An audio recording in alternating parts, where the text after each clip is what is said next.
From the headquarters of Telesio English in Quito, Ecuador, this is From the South, and I am Soini Gray.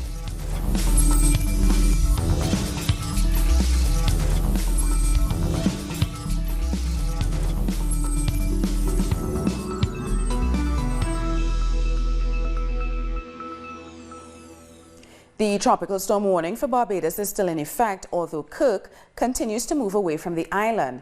Barbados's Met Office informs that feeder bands trailing the system are expected to move across the island late Thursday evening and into Friday. This will bring isolated thunderstorms and gusty winds. Large waves and dangerous riptides are also expected. As a result, a small craft warning and high surf advisory are in effect.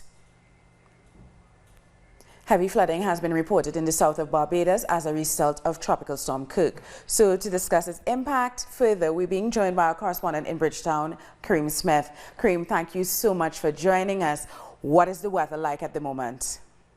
Well, Sonia, it's actually raining cats and dogs, a situation that we really didn't expect, given that we were told the system would move across the country from around 9 a.m. to 10 a.m. yesterday. There was, in fact, no bad weather yesterday until late into the evening, about 12 hours after. Late into the night, we started to see rain, and it hasn't been heavy rain, but it has been constant, and that is usually a very bad indication for a country like Barbados that is primarily low-lying, primarily very coastal, and we're getting reports in the south of the country that there's been some flooding, and because of that, emergency personnel have been very busy. We've reported over a dozen rescues. The wall. Okay, so Kareem, are you hearing me? Because your image just freezed. All right, so we are having some issues with our correspondent in Bridgetown, Kareem Smith. We're going to try and go back to him at a later point in the newscast. But other news now. So there is, on the Pacific, Hurricane Rosa reached Category 4 last night as it approaches the Mexican coast. According to Mexico's National Center for Hurricanes, Rosa is nearly 1,000 kilometers southeast of Baja California. Wind speeds of 230 kilometers per hour have been recorded. The authorities warn that Rosa could cause heavy rain, and waves in the sea could reach up to 5 meters in the southern regions. So we're going to go back to our correspondent in Bridgetown, Kareem. Hi, Kareem. Are you hearing me? I'm very much here. So you were just telling us about the extent of the damage. You said that some people had to be rescued. That's a bit shocking. Yes, that is a situation that we are not very used to here in Barbados. But apparently there has been water, and as I was saying, it was gradually rising because the rain wasn't necessarily heavy, but it was constant. And eventually people in the south of the country had to be rescued, over a dozen, which again is very unusual. A dozen people had to be rescued.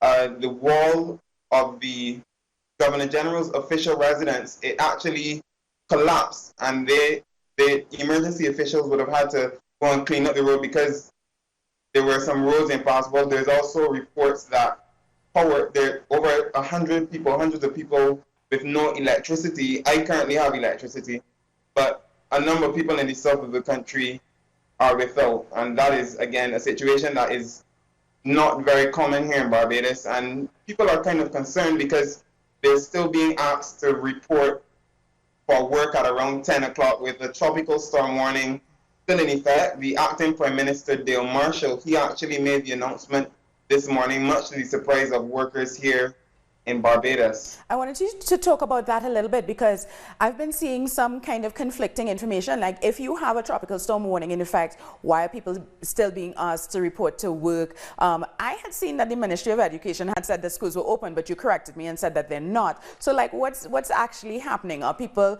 and how are people responding to the government's instructions? Well, I don't think that many people expected schools to be open, and that was confirmed just about an hour ago. That was confirmed.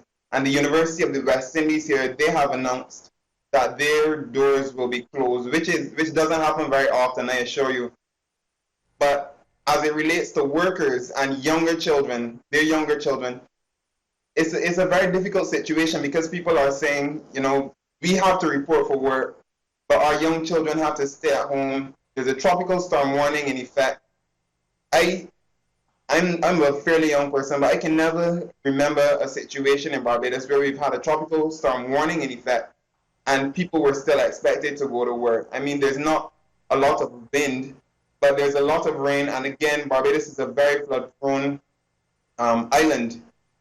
And so people are a bit confused. And I am getting the impression that a lot of people, regardless of the announcement that they'll have to go to work, a lot of people, I believe, are going to use their better judgment and stay home today. I can imagine so. All right, well, Kareem, stay safe and dry, and we'll probably check in with you a little later for an update. Thank you so much for that report. Okay, other news now. We're moving on to the 73rd United Nations General Assembly, which enters its 4th day in New York.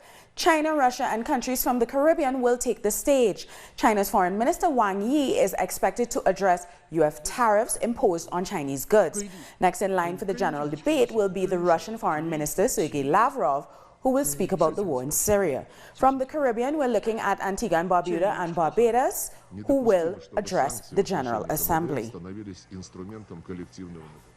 And on Thursday, Venezuelan President Nicolas Maduro met with the UN Secretary General Antonio Guterres.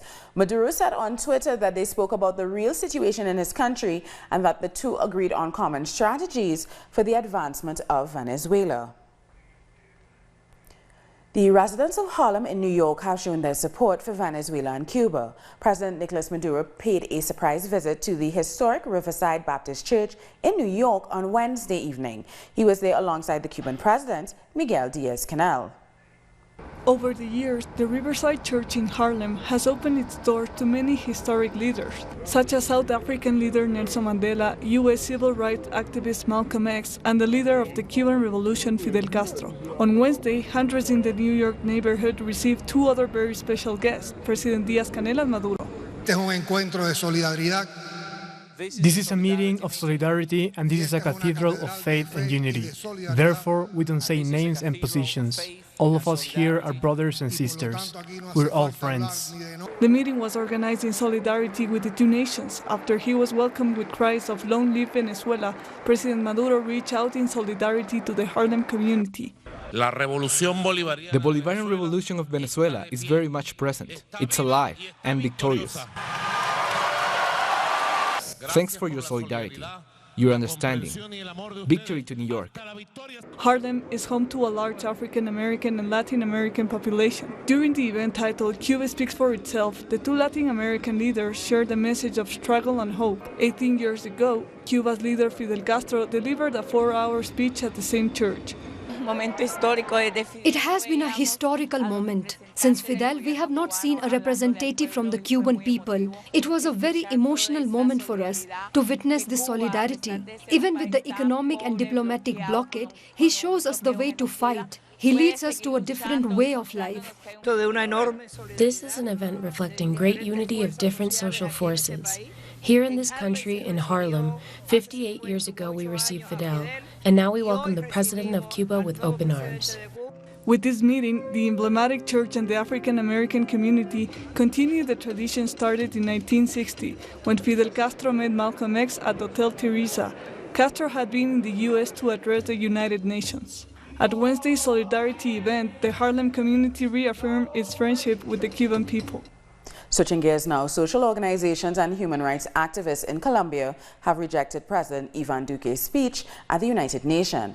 They said that Duque's rhetoric is removed from the everyday reality of the country. It's really healthy for the President of the UN to say that he's going to work in the peace progress. But what it is incomprehensible is that it doesn't appear with political and budgetary decisions.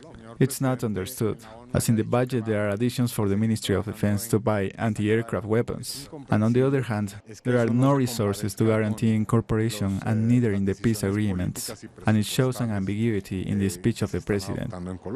It's surprising that in the UN Assembly, Colombia does not say anything about human rights. We have 192 murdered leaders. That is the same figure of 2017. The word human rights did not say about it. I think it was fixed more on problems in Venezuela than in Colombia. In terms of human rights, we have 38,000 displays. Colombia has much to do, and what we are doing is seeing a paradise where there is none. As tensions between Colombia and Venezuela rise at the United Nations, Colombian media reports that the country's armed forces have been put on alert. The alert reportedly covers all of the Colombian Air Force's combat units. They are expected to be ready for any possible action. And on the Venezuelan side, the Bolivarian armed forces say they are carrying out joint strategic operations in Táchira and other border states. The operation includes deploying forces to block known smuggling routes across the border with Colombia. According to the political and media analyst Federico Garcia, the media has reactivated its intentions to justify a military intervention in Venezuela. The whole phenomenon of migration is being used to justify a supposed humanitarian crisis that occurs in countries with famine, with genocide, with these kinds of crises. But that is clearly not Venezuela. Although the situation is very difficult, a false image is being created so that in the event that there is need for aggression against Venezuela, it can be done through Colombia and with the support of public opinion. The voices against the war speech of the Colombian government against Venezuela have been felt in the Senate's Peace Committee. We have examples of episodes like this that have started with delirious voices that invite military interventions. It has happened recently and they are very painful. And I'm not talking only about Vietnam. There is also Afghanistan, Libya. For God's sake, nobody should have the idea that military intervention in Venezuela is a possibility for Colombia. Just talking about this matter is crazy. Now the scenario is South America. Under a false humanitarian crisis, the United States intends to convince the world that Venezuela must be intervened in militarily. The true objective is its natural wealth. Sin duda alguna, a Estados Unidos le interesa controlar, digamos... Without a doubt, the United States is interested in controlling the most important oil foundation in the hemisphere, and the second most important one in terms of gas. The awful stories in Iraq, Afghanistan, Libya give us a clue of why it's so risky to talk about this possibility. Un poco luces sobre por qué es tan riesgoso que se empiece a contemplar esta posibilidad. According to experts, President Duque has to take a concrete political stance on Venezuela and not let his officials speak for him. We'll take a short break now. More news in a minute.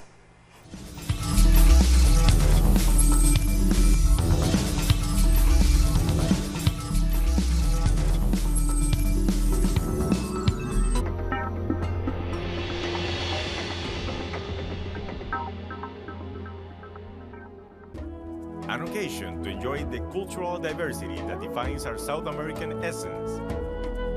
Come along to find out the story behind these personalities, traditions, and artistic expressions that unite us as a whole. Real Lives. Saturdays, only on Telesur.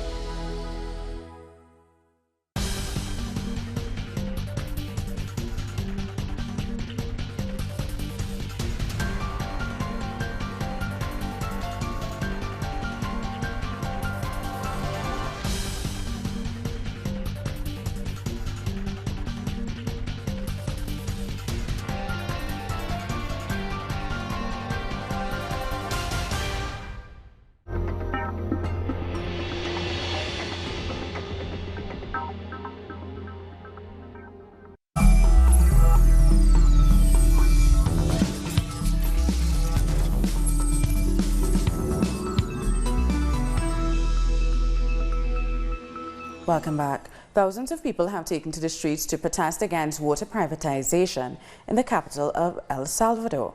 They are demanding that the Legislative Assembly reject a bill that would privatize water. Protesters stand by their declaration that access to water is a human right.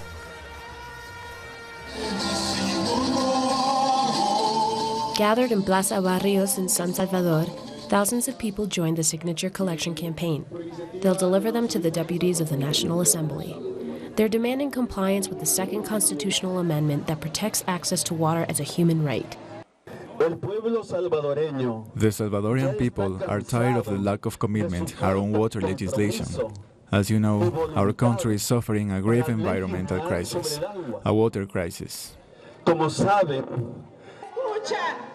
After 2 months without discussing the water bill in the Congress for Environmental and Climate Change, protesters are calling out members of parliament for ignoring the scientific research coming from the country's universities. The paper hasn't been studied because we talked with some members of the Commission and they aren't informed. We presented a study that compares water laws in various countries and we found that there are common perspectives in almost all Latin American countries, that water is a fundamental right. More than 200 signatures were taken to the parliament.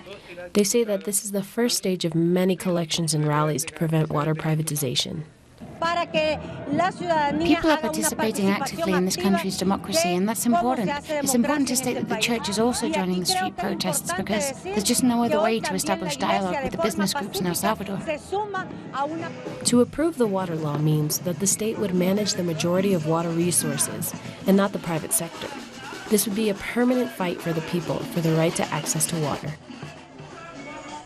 The incoming Mexican government has announced plans to prioritize the revival of the energy industry. The public Mexican oil company, Pemex, has celebrated its 80th anniversary while it faces financial ruin. Its production rates have significantly dropped, according to analysts like Walter Angel. The goal of Enrique Peña Nieto's government, particularly with the energy reform, was to debilitate the company. He turned it into a company whose main function was to be administrative, making contracts for impractical things. The company was weakened. However, President Enrique Peña Nieto defends energy reform as one of his major achievements. He argues that the sector was open to private and foreign investments. Más de 70 empresas de 20 países participan en la exploración y o extracción de hidrocarburos. However, foreign investment didn't stop the decline in petrol production. Last August, production fell to 1.8 billion barrels per day, the lowest in 3 decades. The decision was made to show the company is not capable and it has to be replaced by foreign companies. Pemex has collected important information over decades and it is given to foreign private companies for them to claim the findings. The greatest drop in light fuel production was registered at 20%. Elected President Manuel López Obrador is planning an overhaul of the energy sector to boost the economy. If we don't act urgently, we will have problems in the short and long term. We will have problems in fuel production.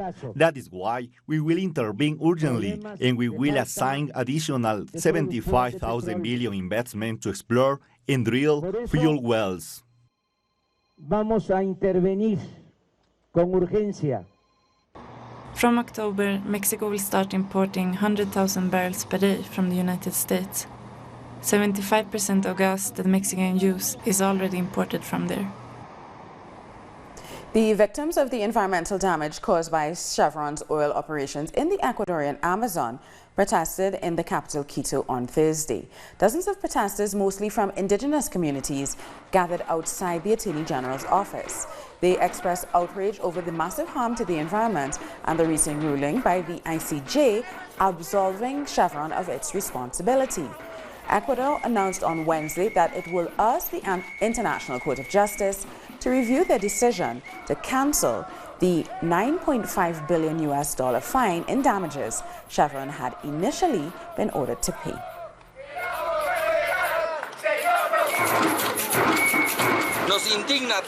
We, all the Amazonians, are outraged to see that the Ecuadorian state and the Attorney General of the state want, rather than protecting the interests of the Amazonians, they want to protect the commercial interests of states, of Chevron.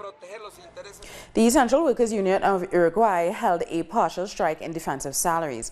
Our correspondent Mateo Grie has more information from Montevideo.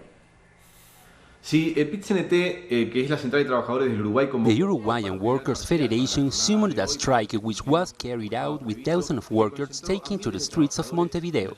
The largest concentration was at 10 a.m.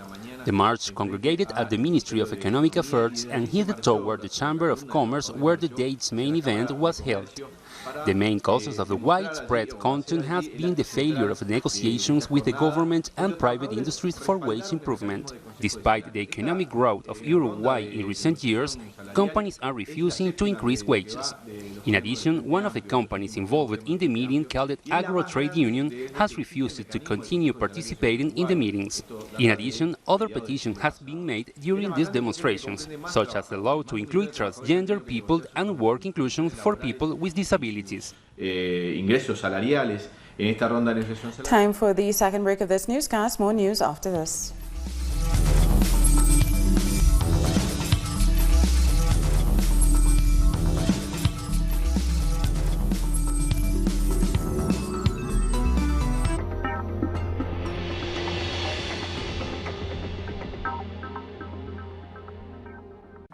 Telesur brings you special interviews with social and political personalities.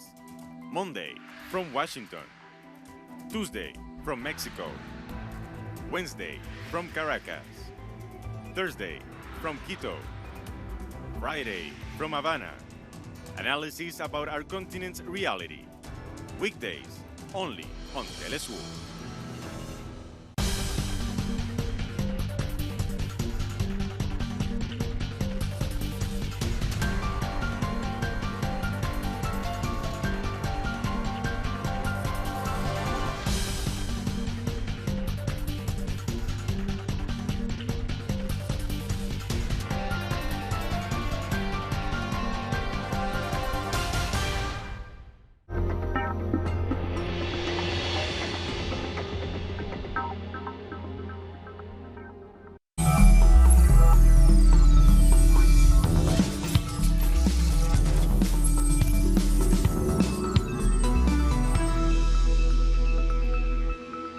Welcome back. At a press conference in Berlin, Germany, the Turkish president and German chancellor spoke about economic relations and the case of an imprisoned journalist. Merkel and Recep Tayyip Erdogan took questions from the press about the jailed journalists in Turkey. Erdogan said some journalists had been released, while some cases are proceeding through the courts. Angela Merkel then announced plans for a meeting with Erdogan, the French and Russian presidents, on Syria in October. In his opening statement before a Senate committee on Thursday, the U.S. Supreme Court nominee Brett Kavanaugh denied sexual assault allegations made against him.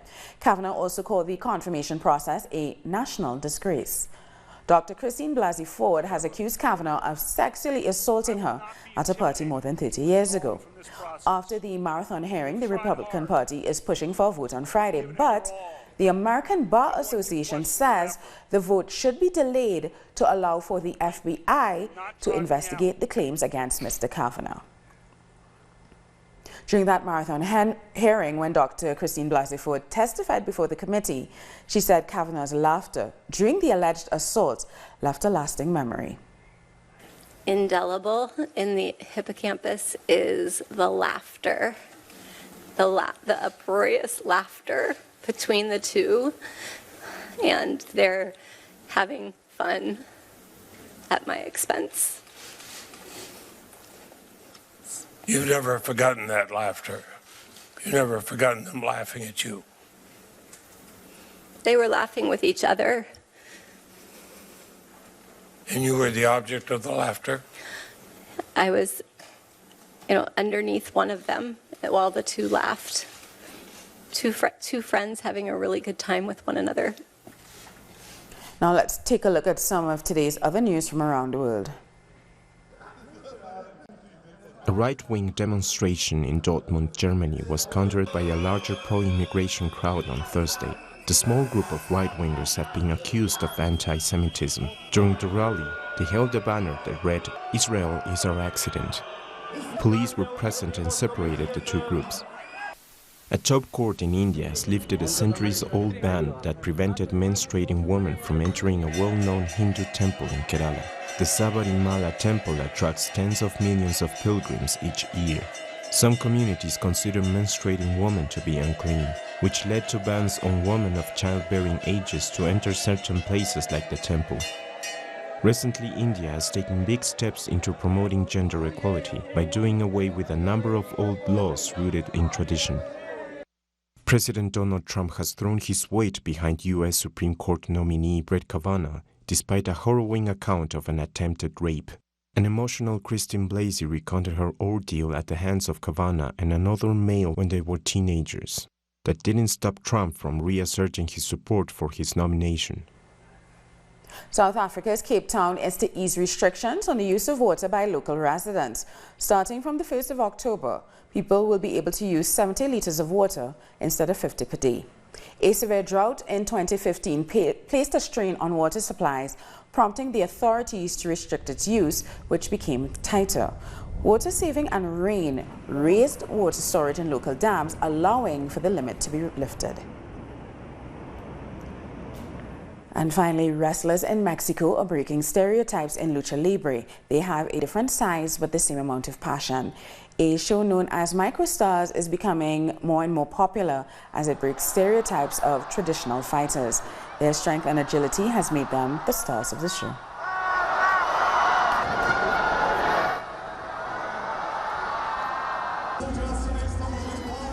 We've come to the end of this news break. For these and many other stories, you can find them on our website at telesiatv.net/English. And join us on social media, Facebook, Twitter, and Instagram. For Telesur English, I'm Suni Gray. Thank you for watching.